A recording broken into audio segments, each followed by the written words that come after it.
talking about the promised consoler. A very interesting topic because in many parts of the gospel, we receive the promise of Jesus telling us about this promised consoler. Who is this promised consoler? What is this thing, right? And many of us, in many ways, we get confused. We don't know who to ask or where to look for. And Daniel will enlighten us, reminding us, and for some of us, telling us for the first time what it is and how we can connect with. So, Daniel, please.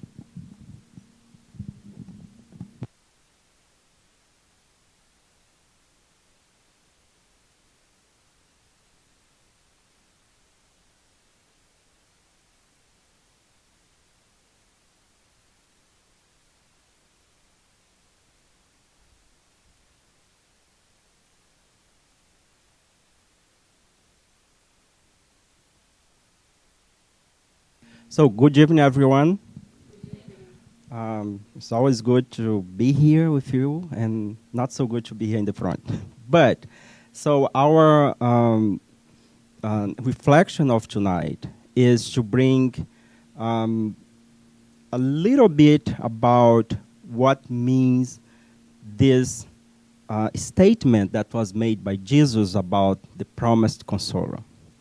So, in Spiritism, we believe that Spiritism is considered the third revelation. So in order for us to talk about revelation and about consolation, it's good for us to go back in time and try to identify when all these things happened, okay? And what means this consolation that Jesus promised to us. So especially nowadays that we live in a society that it seems that everybody is stressed all the time, isn't it? Or sad all the time, or depressed all the time. So we need a lot of consolation.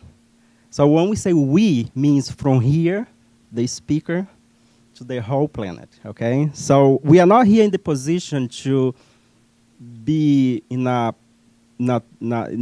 situation that we are better than others. No, we are here as a student and learning about how to cope with those stress or, you know, what is this consolation that we are looking for.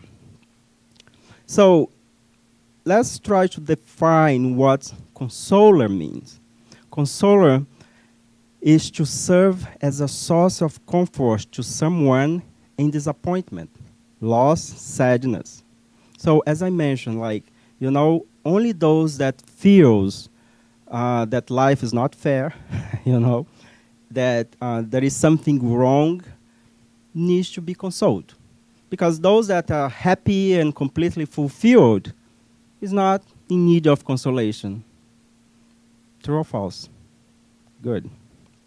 So if we go back in time and study the history of humankind, so the first time we identified that our society decided to implement laws was about 3.3 thousand years ago.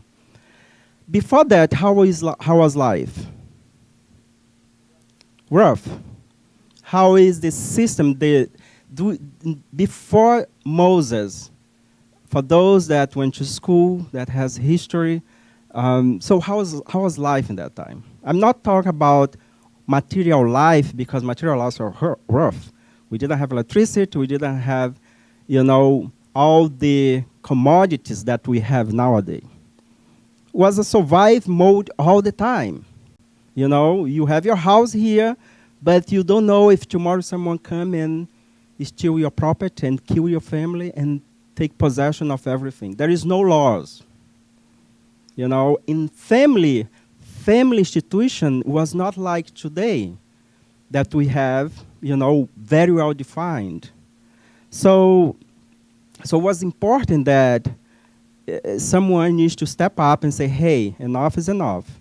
Okay, we need to put order in this planet. Okay? So that's why come the first revelation. For those that has been, not for those, for majority of the people in this planet, know what the Ten Commandments is. Do you? So Moses was the one that brought this idea that there is certain behavior that we as human beings in that time was doing that was not okay anymore. So it's time to stop. And so we're not going to go deep on this because we know the history of the Hebrew, that they were slaves in the Egypt and they were like, Moses was leading them to the promised land. And they are not even like, because of time, they are not like, kind of like, in certain way, happy because this promised land never arrived. So they start to do things. And that's why Moses was inspired to go and to bring the Ten Commandments. So that was the first revelation. Then, 2,000 years ago, about 1.3 thousand years after Moses, comes Jesus. And Jesus brings another message, not destroying what Moses had brought, but adding more in this way that our society needs to live. Because what happened after Moses and Jesus, although we had the Ten Commandments and more 600 laws, civil laws, that the Jewish community put together in order to keep order in the society, but it still was not the ideal. So one of the law that, for example, was common in Moses' law is that, okay, if you commit adultery, what happened to the women? What happened? Stoned. And that is the beautiful passage of Jesus that when the woman was about to be stoned, what happened? He said the famous statement, for those that has no sin, that throw the first stone. So Jesus brought a different way to interpret the law and add more. But then comes the third revelation. And we in Spiritists believe that the third revelation is the Spiritist teaching. And I will try to make a statement here, an argument, based on what we learn in the Spiritist teaching, why what Jesus has said, that we'll go, but we'll send a promised consoler, means, and how the Spiritist teaching fits on that promise that was brought by Jesus. We need to do this analysis, doing to put everything in context about time, culture, to bring why Jesus didn't said everything. Why in that time was not, we would say, was not like useful for Jesus to tell everything for that community. We're going to go a little bit deep on this as we continue our presentation. So this passage about the promised consoler we can find in the Gospel according to Spiritism, chapter 6, item 3, but also is from the Gospel of John, chapter 14, verses 15, 17, and 26. I'm going to read, and then we're going to discuss about. So before Jesus returned to the spiritual plane, so he said to the disciple, of course, we, for those people that are immigrant here in this life, we know when we leave our motherland land and go to other place, is always a commotion. So that's what happened at that time. The disciple was a little bit distressed about having the master go away and without any clue when they're going to meet the master again. So Jesus said, if you loved me, keep my commandments, and I will pray to my Father, and he will send you another consoler so that he may remain with you forever. This consoler is the Spirit of truth. And then he continued, whom the world cannot receive because it neither sees him nor knows him. But as for you, you will know him because he will remain with you and will be among you. But the Consoler, who is the Holy Spirit, whom my Father will send in my name, will teach you all things and will enable you to remember everything that I have said to you. Period. So let us go back on this statement that Jesus made and analyze a couple of things of this statement. First, I highlight over there. When they say another consoler, what this means for us is that although Jesus brought some consolation, was not complete, was not enough, because he couldn't say everything that he would like to say. It's like parent cannot sit the children, especially like children, and explain all the complexity of a marital life because the child is not yet in the mind condition to understand. So it's important for the parent to wait until the child become young adult that knows other things so we can put in perspective what means to live together, you know? So when he say another consoler, Jesus will say, look, you guys are not going to be abandoned. I will pray to my Father. And that's something interesting. When Jesus said, I will pray to my Father, means that Jesus was not God. Okay? So let us make the disclaimer here. Because if this was God, he would say, I will send, I will as God, as the all-powerful, almighty, I will send the consoler later. So this is one highlight that we can bring from that. What is another highlight in this statement? When they say, because neither sees him nor knows him. Okay, so what is this? So it's a consoler that you cannot see, people is not going to see, but also is not going to know. What is this? So here it brings something interesting, which means that if it is a person, people you're going to see might not even agree or follow that consoler, but we'll get to know. Okay? So it's not a person. It's not a group of things. Because if it was, either people you're going to see but not going to follow, but is not going to agree. So that's one thing that we can highlight from this statement. The other thing that is the most important here for us to understand this passage of Jesus from the gospel, we need to fix that door. So is the last part of the statement. And I will read. So he said that this consoler will teach you all things and will enable you to remember everything that I have said to you. Okay, pause. So what Jesus tried to do here? Jesus is doing like kind of a premonition, isn't it? Because how come Jesus will send something that, you know, he's assuming that we will forget what he's teaching? Or he was already predicting that we're going to change the message, so there is a need to send a consoler to clarify. Let's bring this to a practical way. For example, I'm here, and then I'm, bring some information. You may go out. After a couple of years, you're going to try to tell some other group about the information you received here. And what is the guarantee that the information is going to be exactly the same? So Jesus, by knowing our nature, he already predicting that there is a need to have a something that will reveal or revise the teaching because will be changed.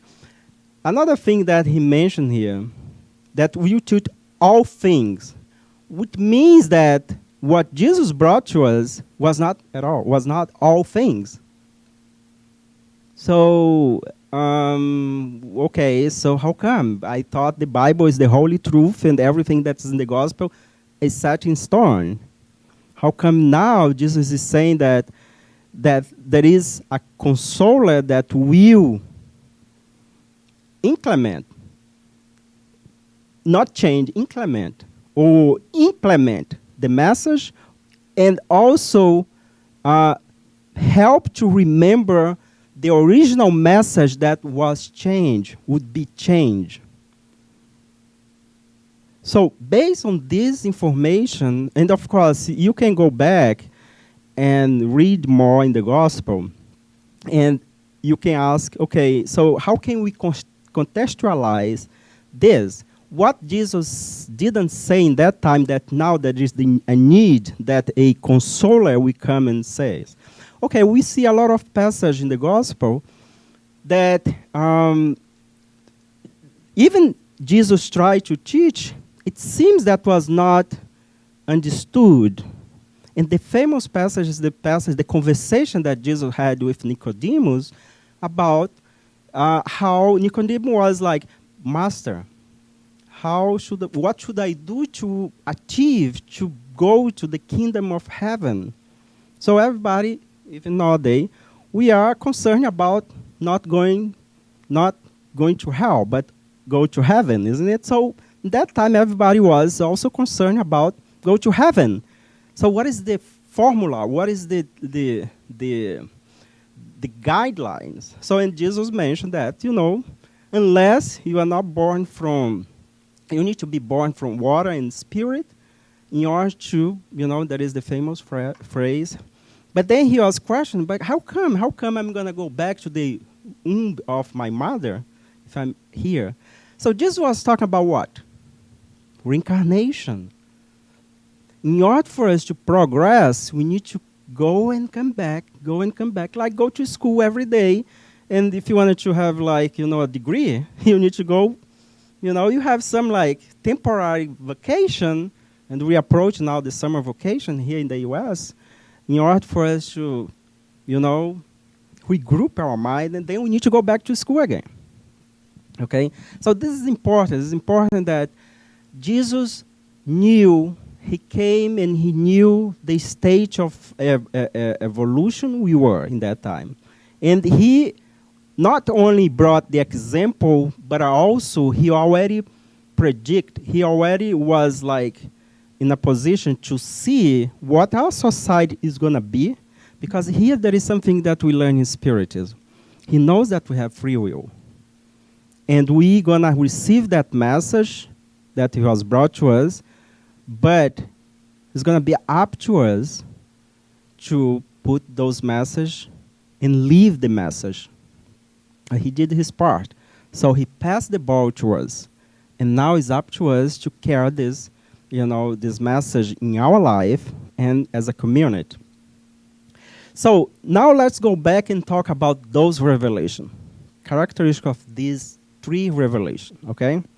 So what's the first revelation bring to us? The first revelation that was brought by Moses has this characteristic. Everything would be says like this. You shall not have other gods. You shall not murder. You shall not commit adultery. You shall not steal. You shall not desire, and ... Everything was in the negative. You shall not do this, you shall not do that, you shall not. Okay? So that's the first revelation. So when Jesus came, he brought a little bit the opposite. The message of Jesus was, you shall love your neighbor, you shall love yourself, you shall forgive, you shall turn to other cheek, you shall... There is nothing say, you shall not. Why? Because Jesus didn't come to destroy the law. He came to fulfill and to add a little bit more. So let us meditate on this when we analyze the teachings that we learn from the Old Testament and from the New Testament. We are not here saying that this teaching is wrong. No, this teaching is perfectly acceptable, because if we don't have this as a foundation, we cannot talk about the unconditional love. Because the unconditional love is going to respect all aspects of the equation, okay? So another thing that we need to put in perspective here is that according to the level of evolution of the population that time, this was the best for that community, that society. The society was derailed, was like there is outlaws. So we need to put a break. So by saying you shall not, so we intimidate some behaviors that was not accepted in the human kingdom. Because this behavior here is from the animal kingdom, okay? So, but Jesus came and gave a little bit leeway to the society and say, okay, here is what you should do it, and brought all the positive side of our nature as human, okay? Now, what we think the third revelation would say. I'm going to open the microphone because I want to listen. Kirsten, you want to say something? Since you are sitting in the front. No one wants to make a comment. What do you predict what the third revelation is going to say? Professor Yasko Arakawa? Well, first he said that he also didn't come to destroy none of those first revelation, teachings, laws, guidelines. But because it's already 1800s, we already had evolved so much as a civilization, although we were still fighting in wars, but we won't kill each other. But still I feel this part of love, love the enemy more than the other, neighbor, is very difficult. So I think he came to,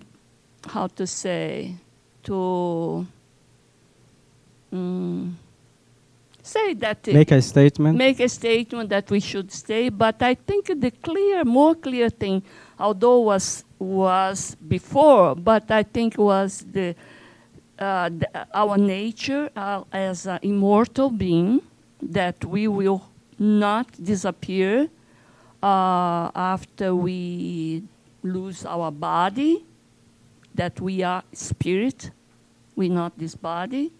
And also the mercy of God, the justice, divine justice, based in the reincarnation, and also that the proof that this spiritual world exists.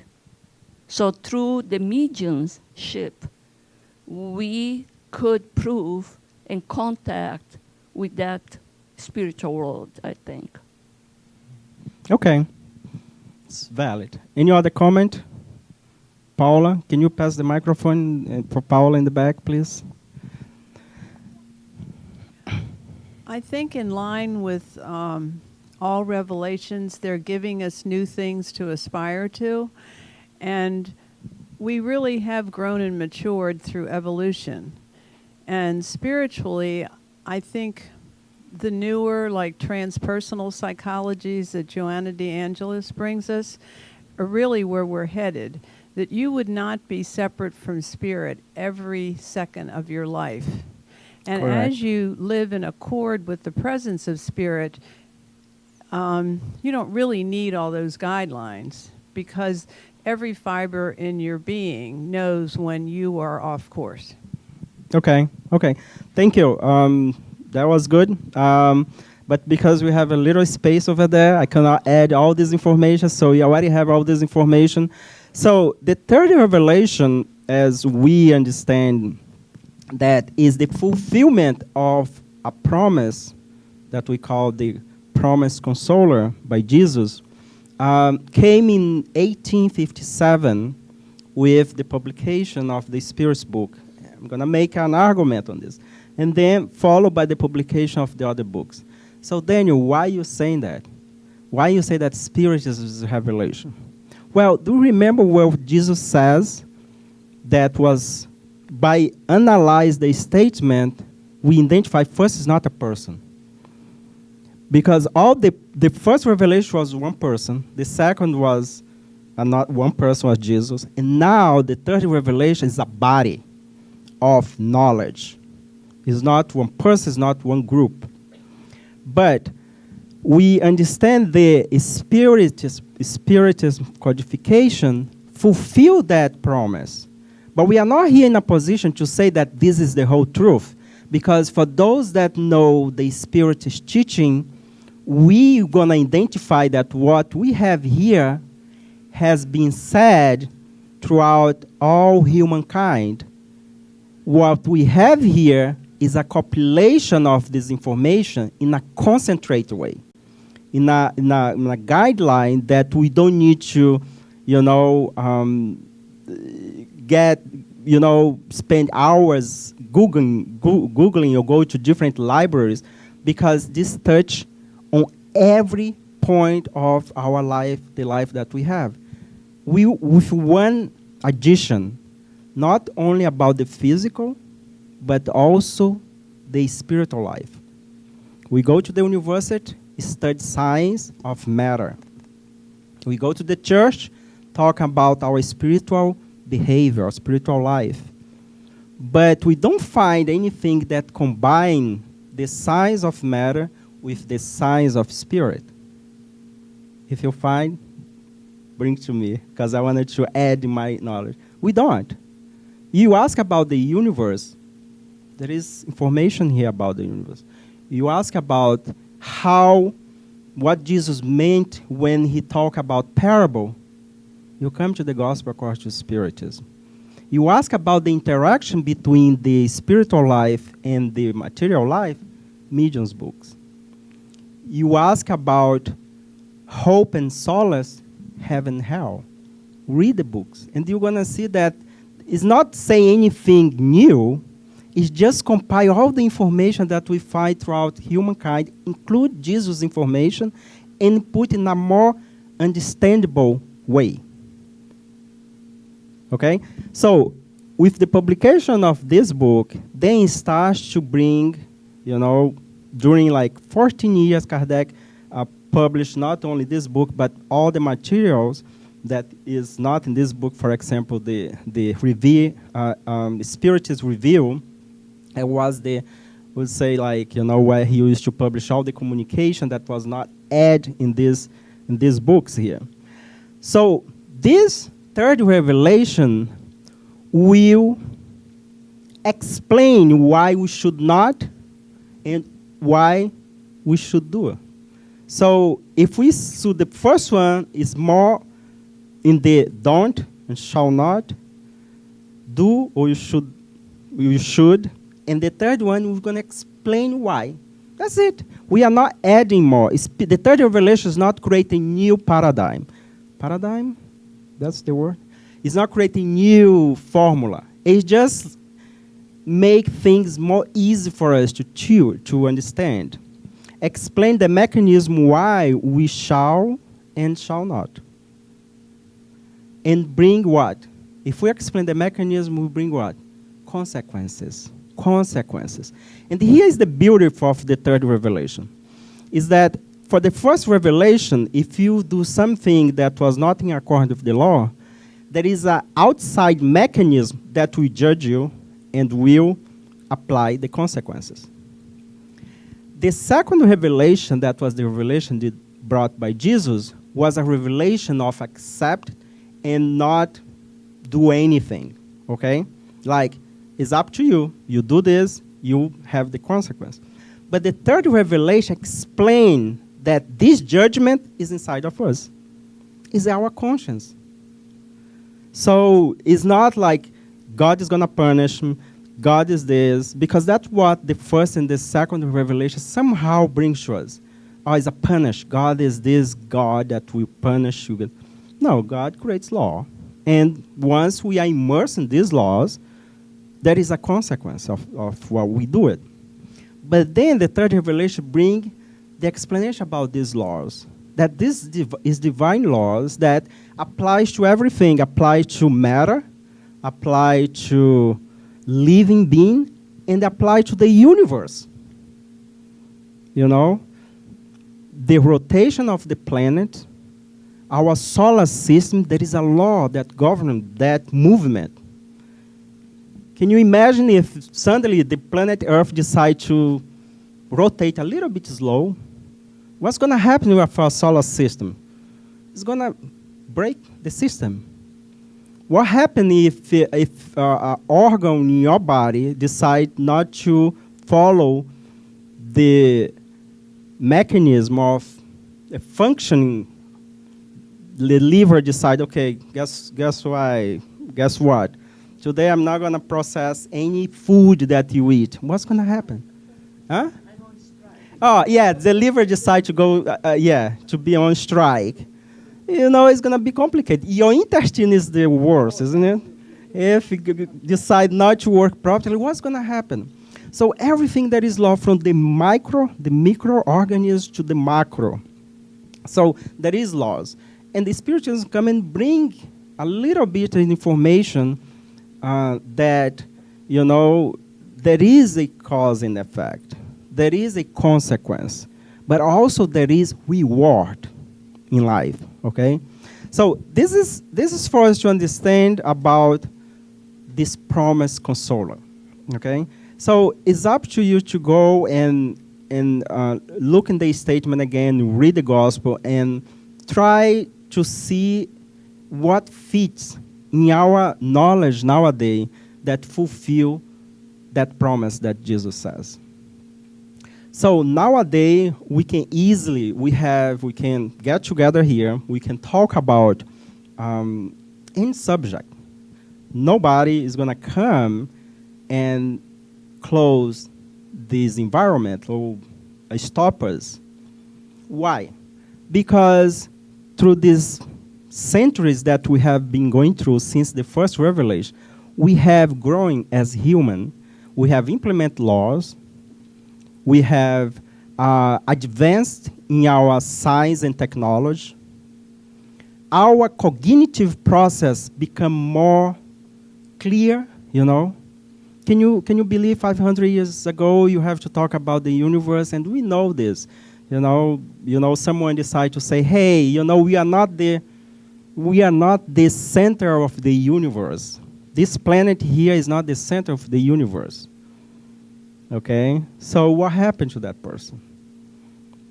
He almost, you know, was killed or burned at stake. So nowadays we can say whatever we want. We can write books. We can bring out theories, you know, and it is open to everybody to analyze. And so we become more mature. So we are more mature in terms of intellectual approach. Our science has developed a lot that we are here, we are like webcasting, people are watching this in another part of this planet, probably, I hope. If not, it's going to watch this in a recorded version. So we are interconnected in a way that we never thought. Now, by see how much we have advanced compared to 3,000 years ago, can you picture 3,000 years from now? Where we going to be? Probably one thing for sure, our body is not going to be like this. Hair is not going to be so important for the women because hair is something that will disappear as Chris is already in the process, isn't it, Chris? It's going to disappear. I mean, certain things of our body will change. You know, I don't know it's going to be 3,000 years from, so I don't want to even predict. I'm happy with this body that we have, but things are going to change. The way we treat disease is going to change. For example, cancer treatment is going to be considered absurd in 2,000 years from now. Chemotherapy, this is like, we compare that as a mutilation when we see like that was done 200 years ago before, you know, the discovery of antibiotics. So there is a lot of things that we see nowadays that will change. The beauty, the change of the body matter is not so important. The important is that how we gonna relate to one another. That is gonna be the beauty of our society. Daniel, really? Do you see this happen? Why not? Let's move on, okay? So, one of the things about the third revelation, now that we discuss about these three revelations, let's concentrate a little bit about the third revelation that we believe that is these teachings. One thing that we wanted to say and make a disclaimer about Spiritism, that Spiritism is not stagnate. It's not something like set in stone. As science advances, as we grow, as we advance, this teaching also will be revealed more. It's not that these 5 books, that's it. This is like the foundation, but will be developed as new information is going to be bring. So after this 5 book, we have the André Luiz series that brings a lot of information about the other side. So we already add the information of these teachings. So, for example, when we look at, let's make a evaluation, not a judgment about the Bible. So the Bible was wrote for many people through many centuries.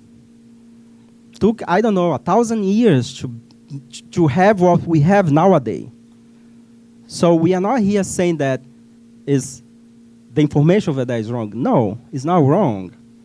But was information that was written in a period of 1,000 years with different author that put together, and someone one day compile and put everything together.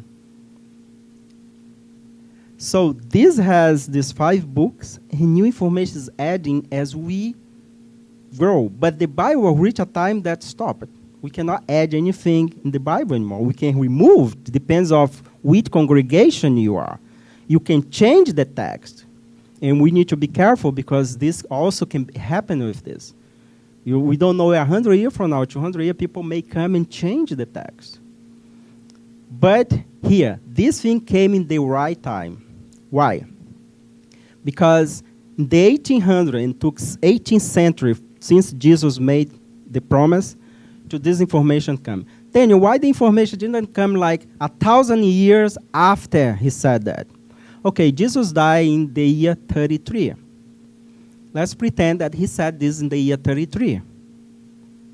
So 1,000 years after that, how our society was living? We have what? Dark age. What's the dark age means? We enter a period of our lives that the church rules everything. The persecution to those that was not according to the church teaching was in its peak. The Crusades became a movement that killed a lot of people in the name of Jesus. So how come the promised consoler will arrive in that time? We are not ready, so we need to have in the proper time. So when this phase passes, that ends in 1600, 1700, and now the Industrial Revolution starts to happen, science starts to grow, art and poetry starts to emerge, music starts to emerge, then we have a perfect scenario for this information to come. And the information starts to come with the manifestation, the physical manifestation of the Spirit through the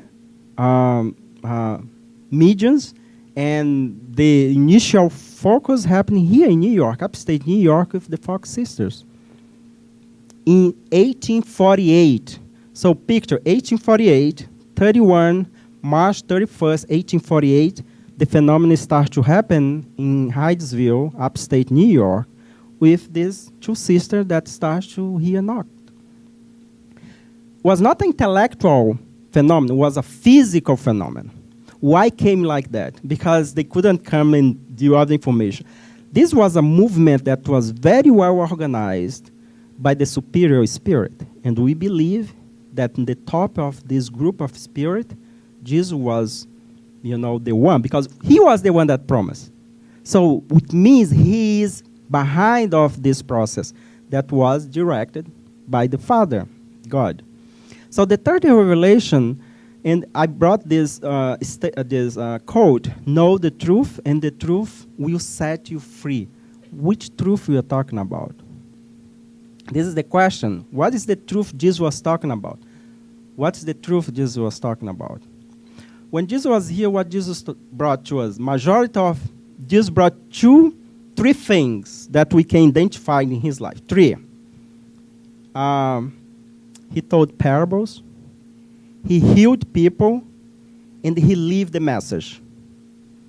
If we need to do a highlight in Jesus, that's three things that he did 100%. Check. Grade A plus for Jesus. Isn't it?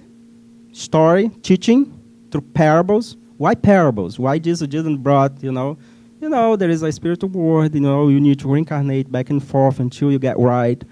You know what I mean? You need to reincarnate with that person Why he didn't say that? Jesus, why did you say that? Well, because first it's going to be a waste of time. There is no cognitive process in the mind of that society to understand that. Because to tell about reincarnation, we need to have some prerequisite. We need to have some prerequisite. We need to have some intellectual process to make sense. Otherwise, it becomes something like, okay, what is this? Doesn't make sense. So, what Jesus was talking about? He was talking about his kingdom. What means his kingdom, Jesus' kingdom? He was talking about something that is very common in this teaching, about the future life. What is the future life? Then I don't want you to worry about the future life. I want you to worry about this life here. Well, this life here depends how you live. You determine your future life. Simple, okay? That's why the parable and the way Jesus was brought and the live and the heal, and tell the person, you wanted to be healed, you need to have faith. Go and sin no more. Think about the future, okay? So when we look at these teachings, so of course he'll talk about, the Jesus' kingdom would be the truth, it would be like what he was directors. But when we talk about this future life, when we talk about truth, when you talk about what's right, we need to add these two aspects, the moral and the intellectual. And in order for us to segment, in order for us to, in our society, in our level of humankind, to make something truly acceptable, we need at least to have these three aspects of the human knowledge. Three. Because we can explain very well using one aspect, science, for example. I need this microphone to speak to you so you can, or to the people that's in the internet, or to amplify my voice, is a justification that is possible because science put together all the equipment, the elements, for us to have this possibility. But what this microphone will help in my life, my pain, my suffering? So that's another question, okay? So we need to tie everything in our life in a way that everything we have, we need to add in a context that will help us to achieve the future life, okay? And that way, what is philosophy based on? Question, isn't it? This is a philosophic book in a sense that was made with question and answer. If we don't ask questions, we become a complainer of life.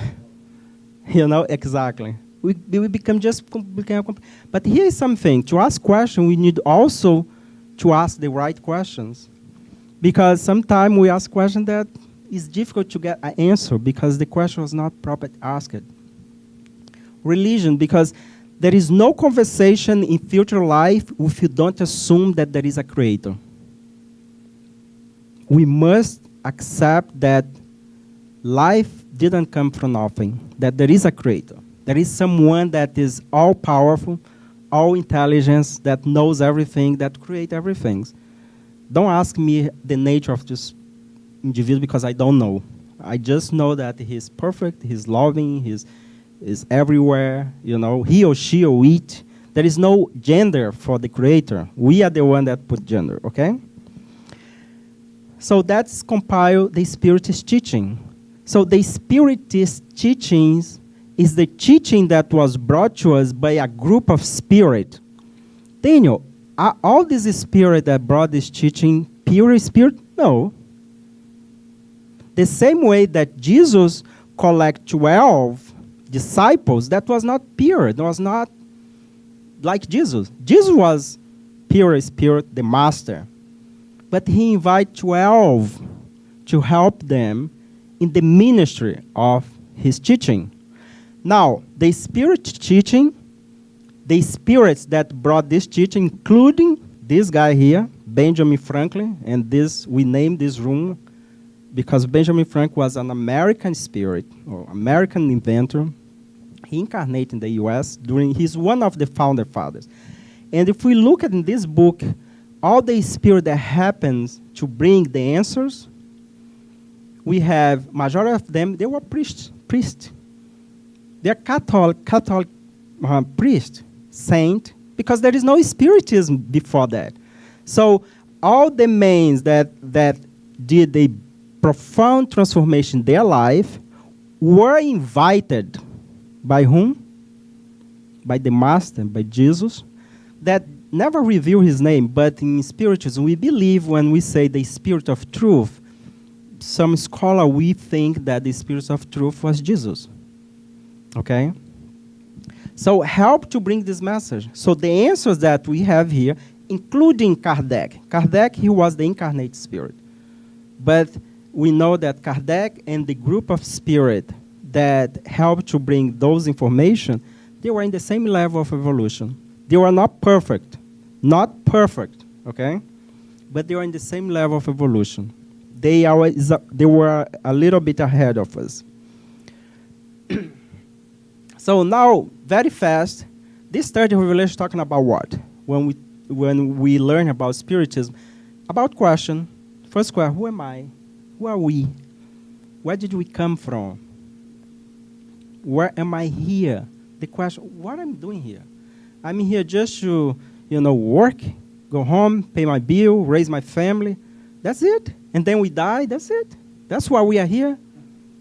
What we're doing here for the immigrant one that came to the U.S. is just like take care of the family.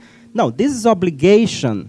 Let's separate here what we need to understand in our life. There is obligation. It's like I tell my daughter sometimes, clean your room. Sorry, Sarah, to put you in this spot. Clean your room means obligation. There is no discussion. It's obligation. It's your chair in the household, okay? Now, there is other thing that can be discussable, just discuss it, So, come here, be a good person, take care of your family, be responsible, be a good employee, obey the law is an obligation. We are not doing anything more to, The Spirit's book, there is a question, very interesting question. The question is about, okay, so if I don't do evil, but if I don't do any evil, so I didn't commit anything, I just fulfilled the law, so I'm okay and move to the next step? The Spirit said, no. You must do good. Okay, what is do good? Take care of my family, be a good employee, respect the law, is obligation. What is do good? Do good is do something that's go beyond of your obligation. Go beyond of your obligation. So it's something that what you do is the altruist action. What you do will make an impact on your community, will make an impact on your family, will make an impact on your work. So that is, what is expected for us to do here. And the question, where we go? The last question we already know. We're going to go to place that's depending of how we live today. It's going to be the consequence, okay? So, and that is something that is individual. So we are not here to judge anyone, and even our family have the right to judge us, because at the end of the day, it's between us and God and the law. Because it's moral consequences. Okay, everything there is consequence. So basically, Spiritism touching these three aspects: religion, philosophy, science. So when we talk about science, what means science? It's not the science of the lab. We are not here to replace the system that we already created to implement our life, that is to help us live a better life. All this is consequence of we as co-creator. Okay, so we can get stuff and get matter and make matter intelligible, okay, useful. So that is our, I would say, merit. This is our merit. We are using our intelligence to, create things, material that make our life much better. So this is the conventional science. The science that we talk here is about the science of the spirit. Is not the science of the matter, is the interaction between these two places, the spiritual one and the material one. Because we as a spirit live in a physical body, we can influence matter, but matter also has an influence back to us. How can we deal with this? Okay? So what happened when we lose loved ones? That's what the spirit science comes. So what happened in our life after here, after life? Can I communicate with my loved one? What is the mechanism I can do in my day-to-day life that will attract good spirit? Why my life is become upside down? Is there a spiritual influences? Are there spirit here? Are there spirit in my house? Which kind of spirit are in my house? All this question we have here. Well, the kind of spirit are in your house is a spirit that likes the thing that you do. For example, if you like to play heavy metal music, don't expect that spirit like, Madre Teresa de Calcutta is going to come when you are playing your heavy metal music. But if you like sport, you're going to have a spirit that likes sport. I like soccer, so when I watch my soccer game, what kind of spirit is there in my house? Spirit that might like the sport. If you like UFC, what kind of spirit will be in the living room when you watch UFC? What kind of movie you watch? You watch soap opera. We watch horror movies. So this is not a big deal. This is just like the nature of the beast. This is what happened, okay? So what kind of thought we have? I'm all the time obsessed with money. So what kind of spirit is connected to you? What is the kind of habit you have? So are you a heavy drinker, heavy eating, have this, have that? You have a spirit that, like those, is going to be connected to us. That's not a big deal, folks. That's not a big deal. It's just like adding the invisible being with those that surround you. What kind of friends do you have? So the spiritual friend you have is very close to the kind of friend you have. Well, if you come here to the Spirit Center, if you have the habit to always, you're going to have a spirit that also has those kind of habit. The question is that bad or good? We don't know. We are not here to tell you what's bad. It's up to you to decide. It's your life. It's your life. Jesus is not going to come in here and say, hey, don't do this, it's wrong. Jesus is not going to do that. But here is the thing. Once we know this teaching, and this teaching doesn't prohibit anything, the beauty of Spiritism is that we can do whatever we want. But there is an expectation, because once we learn, our mind, where the laws of God is implanted, will send the signal that what we're doing is not right. But Jesus also says that we should forgive 7 times 7, like forever. So when he said we should forgive others, he also implied that we should forgive ourselves. Forgive ourselves is the first thing. So we just realized that, I was in this route, and suddenly I realized that I was not doing the right thing. Always there is time, So also, one of the things that define this spiritism is they study the origin, the nature, and the destiny of spirit, and its relationship with the corporeal world. It's beautiful to have these teachings because everything that perish like matter has a time to finish, has a time, is like has expiration date, It's a product, has an expiration date. So, but when you bring a perspective, that relationship that we doesn't have an expiration date is very consoling. When we lose our parent or our loved one, and we know that we're going to meet this person one day, that this person we can meet through our dreams by doing the intelligent sleep, is very consoling.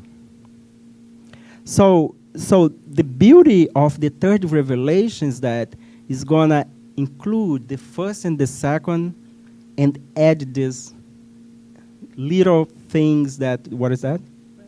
The rational part. Very good.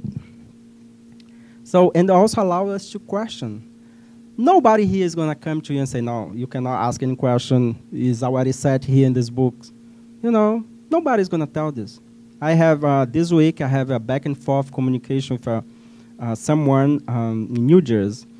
And the person was bringing some of the insight about his life and how he is very happy, very enthusiastic about this teaching.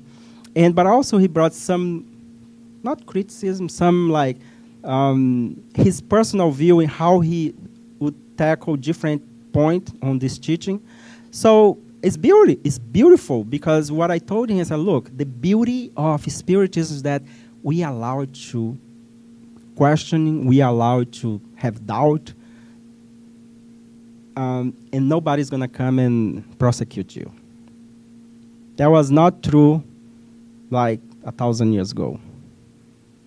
I would go a little bit, probably 300 years ago, 200, okay?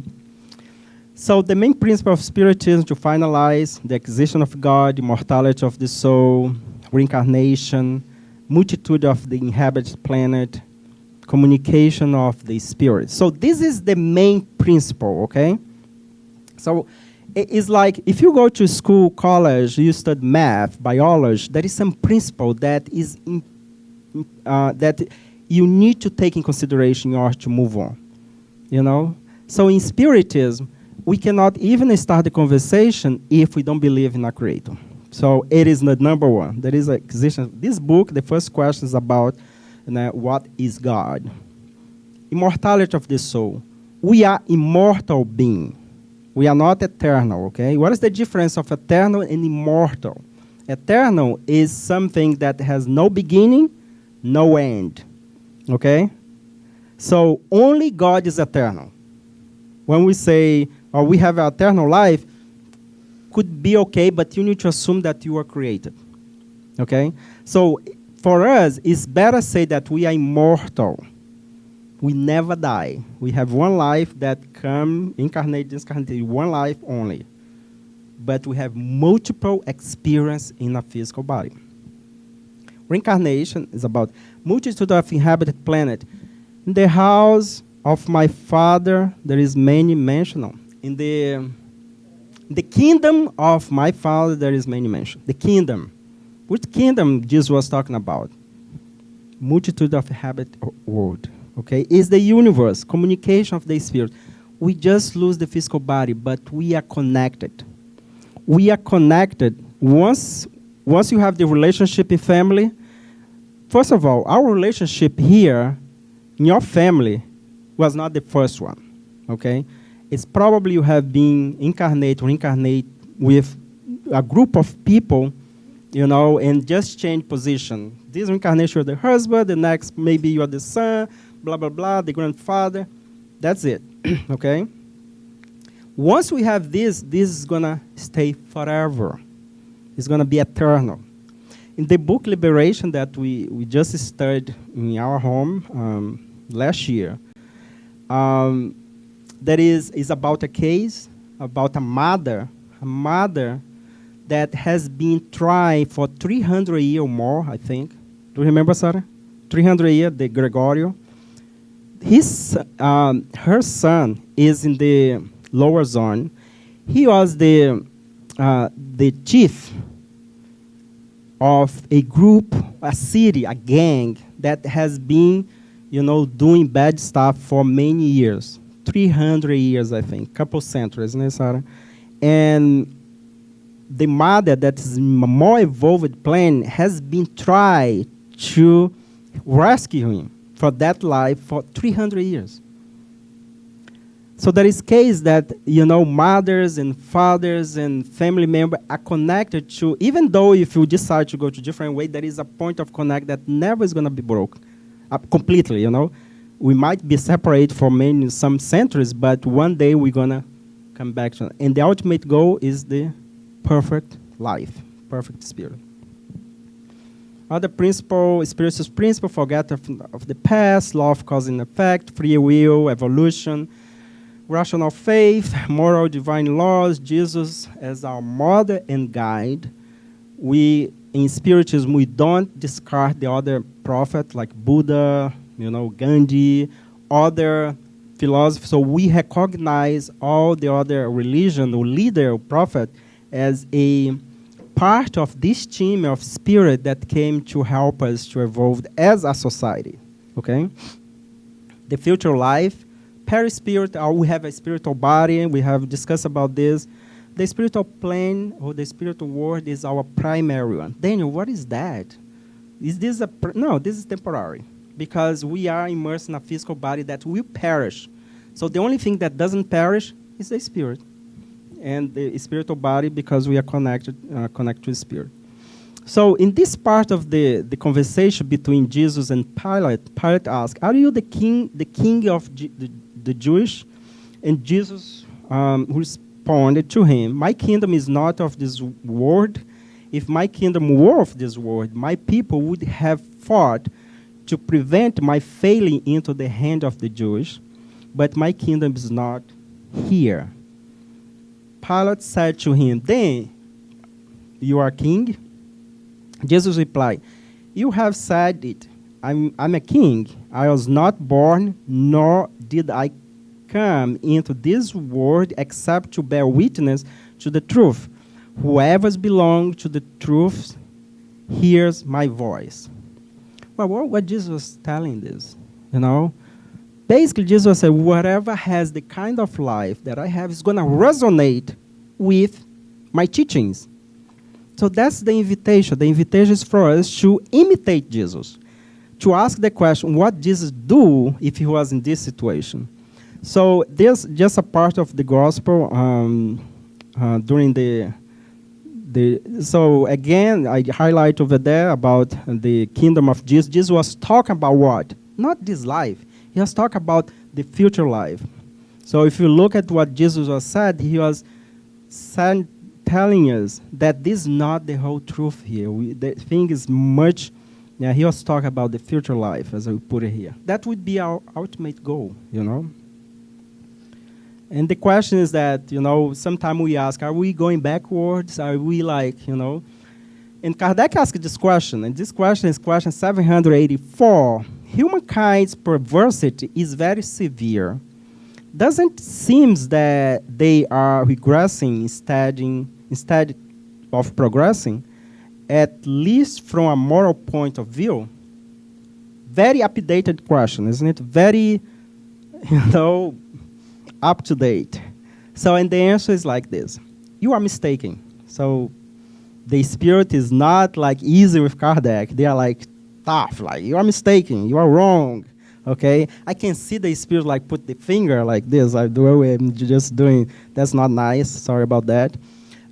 So, you are mistaken. Observe the whole closely and you see that they are advancing.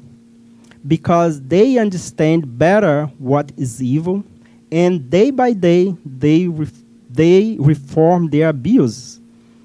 The excess of evil will make them understand the need for good and reforms.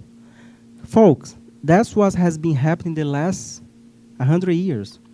Picture life in the United States of America 60 years ago.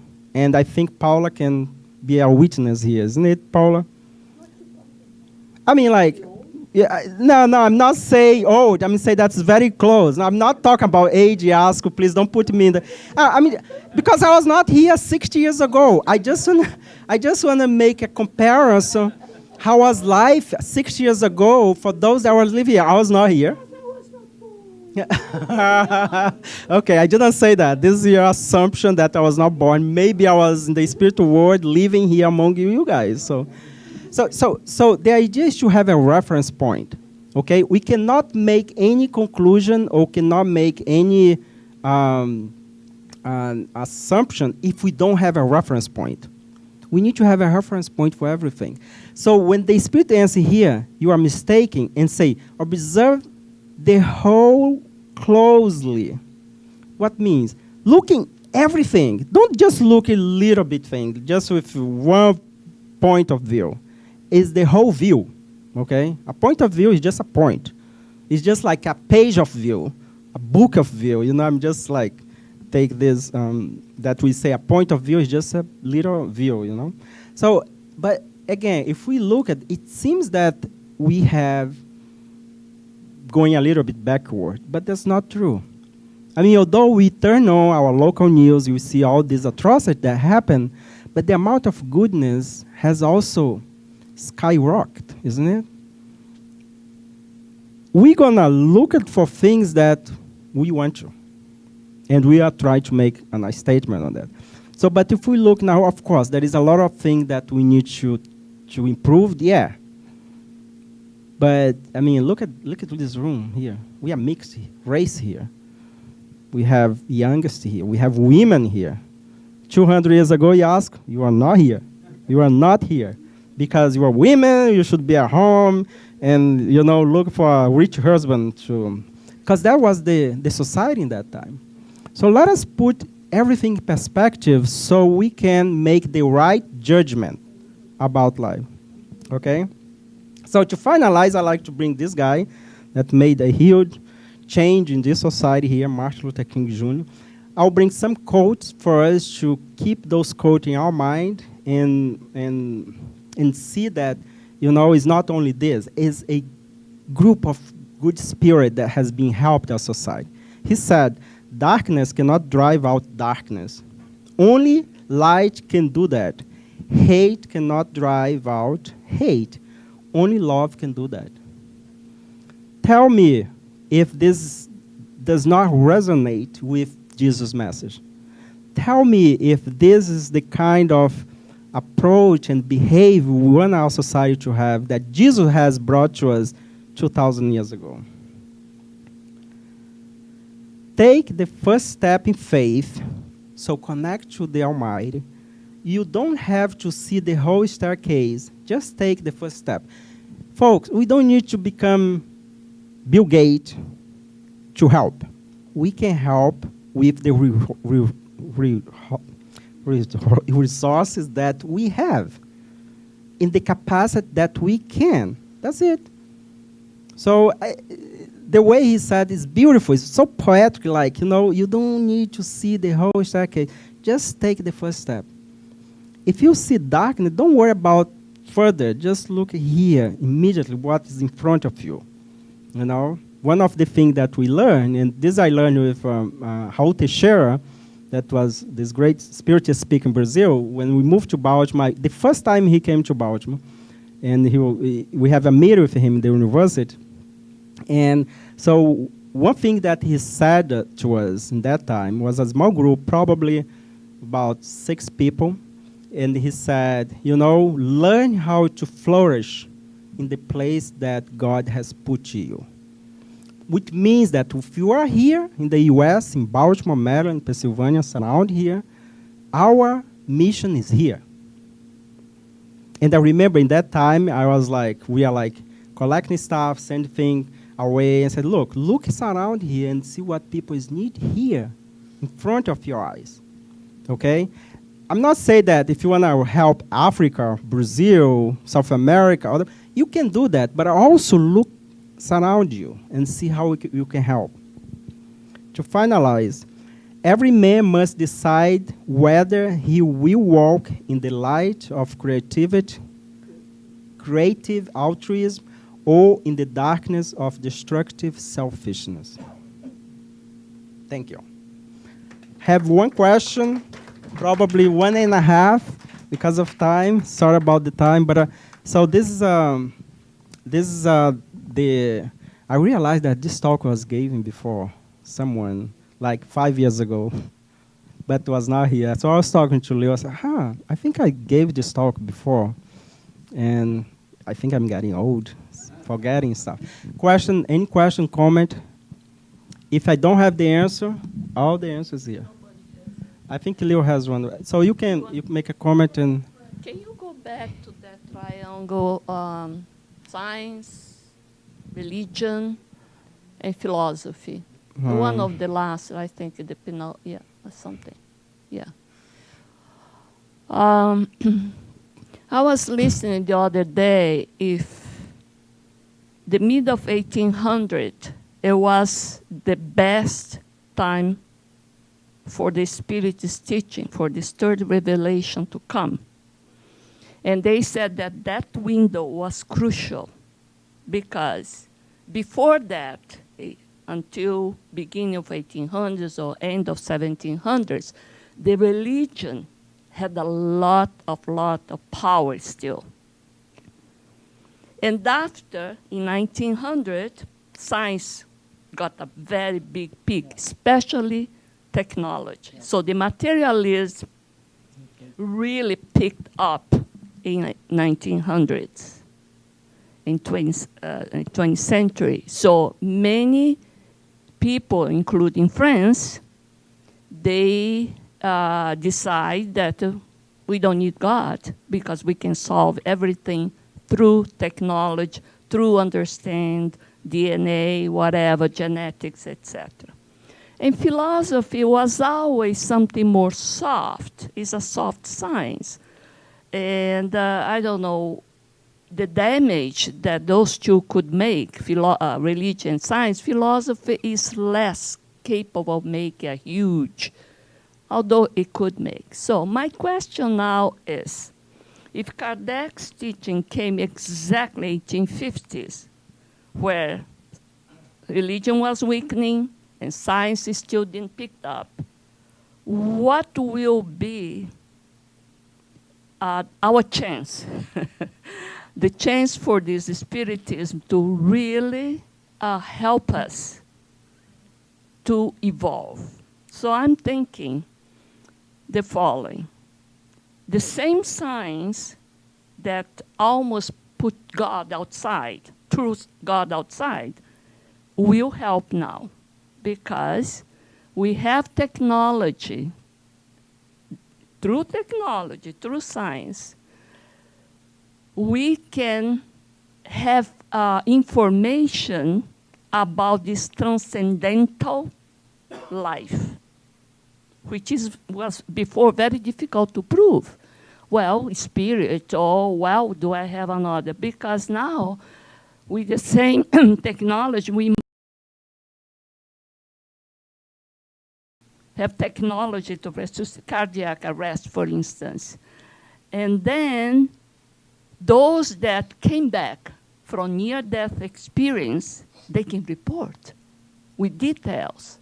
Those that had out-of-body experience during resuscitation, they can prove with details that nobody could say, no, you are inventing. Like before we said, well, you see the tunnel of light, everybody see the tunnel of light, etc. Maybe all religious.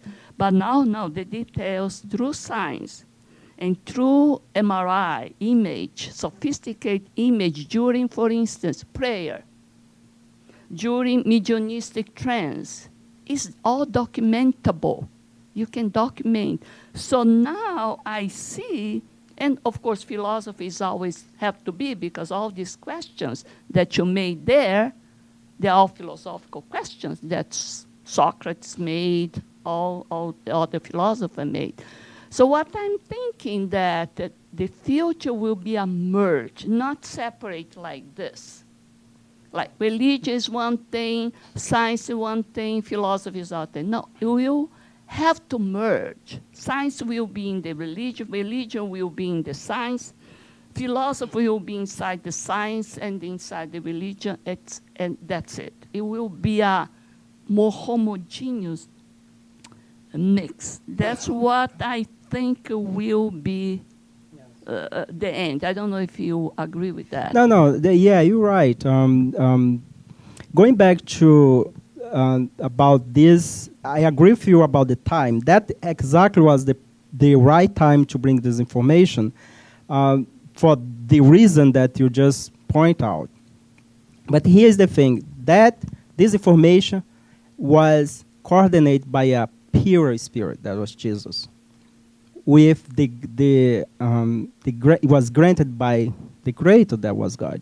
So we'll have to come, and they have plan A, B, C, and D. That was not, Kardec was the plan A. And Kardec asked the question, okay, if for by any chance I fail, they said, look, do you think you are impressible? How do you say that? Do you think you are not replaceable? And the Spirit of Truth said, look, we already have someone. If you fail, there is someone that will do that. Because this time is very crucial. Needs to be now. So the teaching would come no matter what. Kardec did very good because, he was able to convey and to put all this information. So, and for those that was here last Saturday and saw how his life was, the struggle that he went through, but he was able to accomplish, and with the limitation that time was, he was able to put all this information together. But I agree with you, Yask. Now, what I see about, for example, near-death experience, all this thing is just come to validate what's already here. I think if we're not able to have the, I would say, the blueprint or the information, the theory beforehand, then it's going to be more complex, because now we need to do the opposite way. With the practical way, we need to translate to the theory. And the best way is like we create a hypothesis, a theory, and then, the practical way is gonna just confirm and fulfill. Leo, you have a comment? And I believe.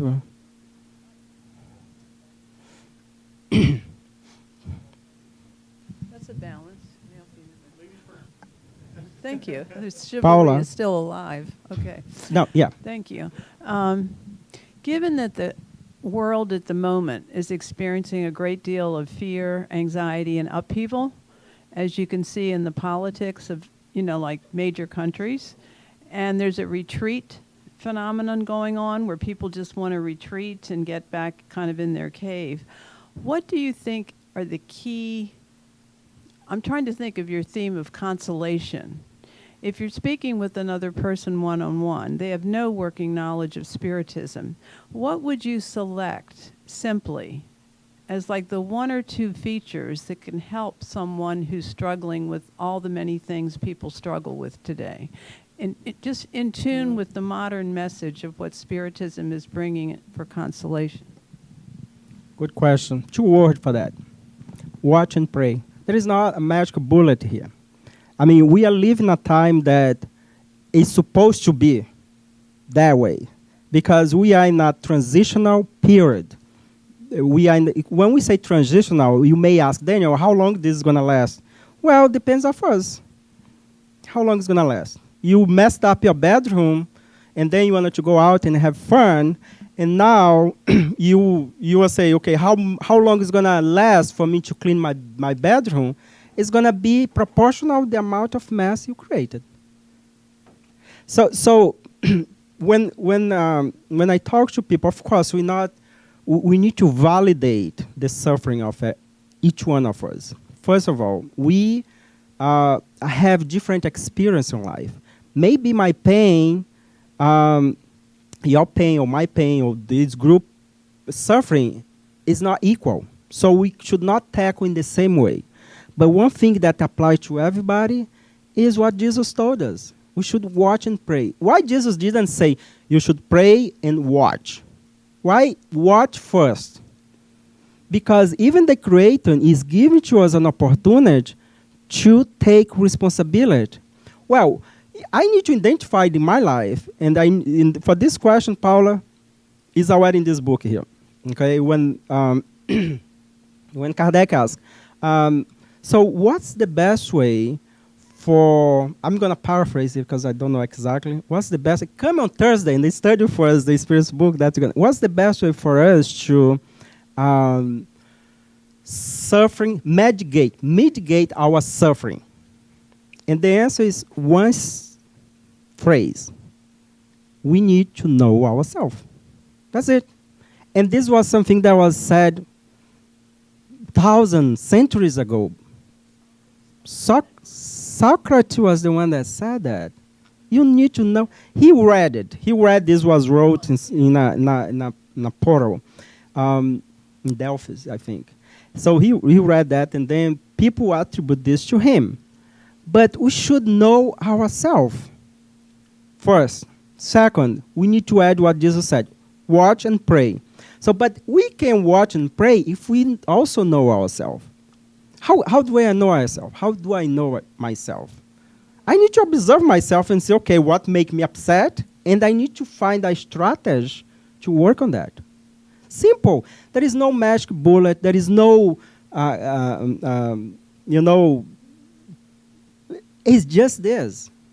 You can go to 300 psychologists, 300 priests, 300 professors, but at the end of the day, if you don't do this, it's like you go to the doctor give the medicine, but you don't take the medicine when you get home. So how come you're going to be cured, So watch and pray, I think think for me is very important. We are surrounded by all this negativity, our planet.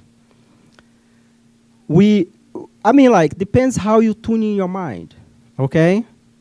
So depends how we tune your mind. See, there is thing that really is going to put you outside of the track, so you need to think twice, We are not perfect yet. We are not perfect. We are so easy to get caught up in the negativity nowadays, in the suffering, because a lot of people are suffering. In our family, we have our own concern as well. But how can I deal with my suffering without perturb others? That is a valid question that we need to ask ourselves.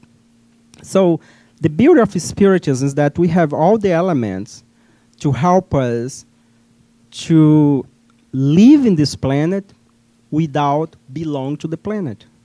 As Jesus says, live in the world without...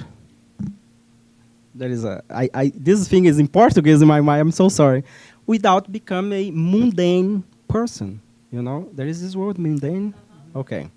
So, yeah, I think my brain's already give some tilt here. Okay, Leo. But I would say, there is no much explanation. You say, look, depends of the degree of the suffering, depends, everything we need to see is a different case.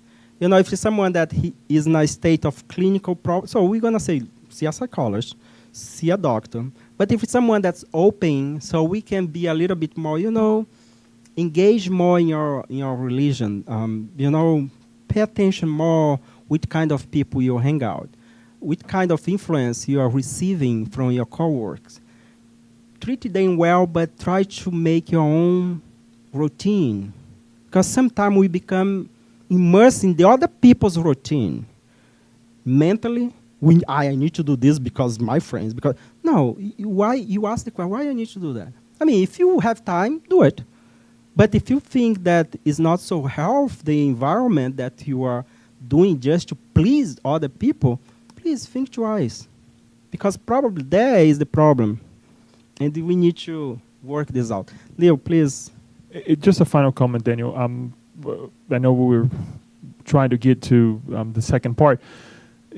When I started studying Spiritism, when I looked at the first revelation, the second revelation, and the third revelation, the first revelation always kind of came as scary, imposing, the Moses, the law, when we hear the word law, right?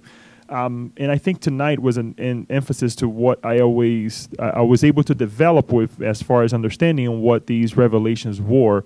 The first revelation, bringing us our duty, into not only on or here on planet Earth, but in the universe in general. The second revelation is our rights, and I think that to complement, the third revelation comes as a reminder of our most valuable right that we have, which is to be dutiful, to be a person who respects the law, respects one another. And that, with that comes consequences with whatever action that we have.